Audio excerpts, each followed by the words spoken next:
according to an engineer, there is a strategy to winning Plinko on The Price is Right, and it all comes down to science and a little bit of luck. Hello everyone, welcome to my channel. Please subscribe and keep watching for more details.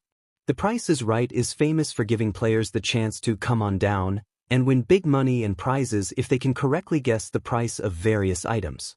The long-running game show has been airing since 1972, offering people the chance to win life-changing money for over 50 years. The Price is Right contestants are chosen from the studio audience, meaning anyone who's lucky enough to get into the audience has the same chance at winning big. The Price is Right, hosted by Drew Carey, is generally considered to be less a game of strategy and more a game of luck, mixed in with some good guesses, of course. Still, there are opportunities to display savvy strategy, such as the show's famed Plinko board game.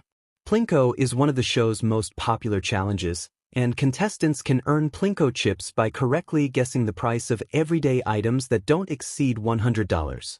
The more Plinko chips the player earns, the better their chances of winning big. What is Plinko? Plinko is one of The Price is Right's most popular games.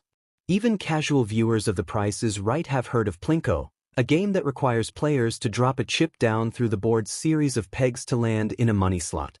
According to PriceIsRight.fandom.com, the game originated in 1983 and was invented by Frank Wayne, the show's late executive producer.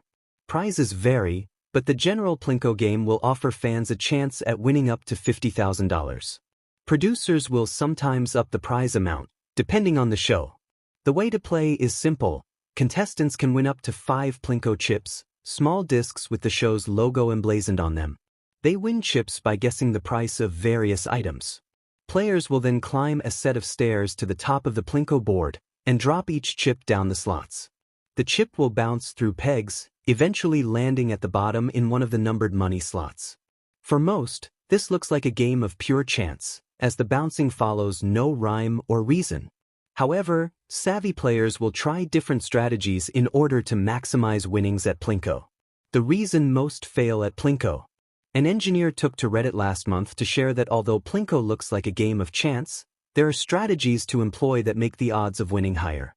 The man identified himself as Robert B. Hayes, Ph.D., H.P., P.E., an associate professor of nuclear engineering at North Carolina State University, a fellow of the Health Physics Society, and a fellow of the American Physical Society. In his Reddit post, Robert shared a 1.5-minute video breaking down the science of Plinko. Robert used something called a normal distribution generator, a sort of miniature version of the Plinko board, to explain that pins, or chips, in the case of the game show, will fall to the left or to the right of the pegs. Robert used something called the central limit theorem to prove his point. In Robert's example, the balls were dropped from the center. The highest number of balls landed in the center of the board. Thus, Robert concluded that in Plinko, there is a strategy in terms of where the player drops the coins onto the board, which runs counter to what many feel is a game of chance. What is the best position to be in to win big at Plinko? According to Robert's experiment, dropping the chips from the center of the board will result in a higher chance of the chips landing in the center slot, which is the highest cash value. Commenters on Robert's post agreed, with one who goes by Fenimore_branch writing, "Your best bet is to always drop the chip right in the middle of the board." I always get a good chuckle out of contestants who spend time asking the audience where to drop them. Another Reddit user, Caucasian, questioned whether the placement of the pegs would make a difference. They asked, "Right, but doesn't the outcome rely heavily on the layout of the pegs? Every Plinko board I've seen has no distinct shape like the one shown here." Another commenter, Daryl Paltic, answered by saying, "All Plinko boards use this same layout. It's essentially triangles. The main difference here is that the balls are all launched from the middle. If everyone dropped their chip exactly in the middle each time, it's more likely to go down the middle. Most forget that the 2 zeros are there right next to the big money. The zeros are there to match the likely normal distribution.